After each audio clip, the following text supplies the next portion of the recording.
ఢిల్లీలో 42% బీసీ రిజర్వేషన్లపై కాంగ్రెస్ దొంగ ధర్నా చేస్తోందని విమర్శించారు ఎమ్మెల్సీ కవిత. దీక్షలు ఢిల్లీలో కాదు రాష్ట్రంలో నిజమైన దీక్షలు చేయాలన్నారు.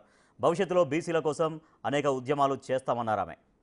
ముస్లిం రిజర్వేషన్లపై బండి సంజయ్ మాట్లాడకపోతేనే విచిత్రమని విమర్శించారు.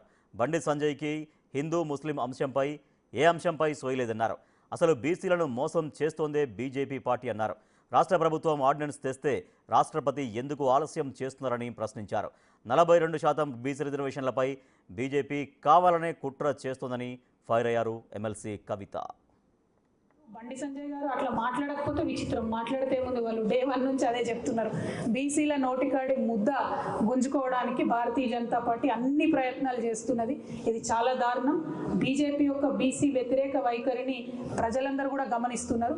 ఇప్పటి వరకు కూడా రాష్ట్ర ప్రభుత్వం 42%లో ముస్లిమ్స్ ఉన్నారా లేదా, బీసీలలో ఎంతమందికి ఏ పర్సంటేజ్ ఇస్తున్నారని కూడా చెప్పనటువంటి పరిస్థితిని చూస్తున్నాం.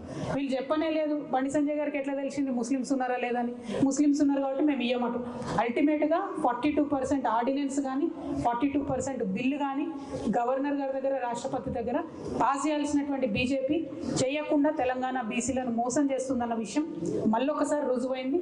ఖచ్చితంగా భారతీయ జనతా పార్టీకి తెలంగాణ బీసీలు రానున్న రోజుల్లో బుద్ధి చెప్తారని చెప్పి నేను బలంగా విశ్వసిస్తున్నాను. ఇప్పుడు బండి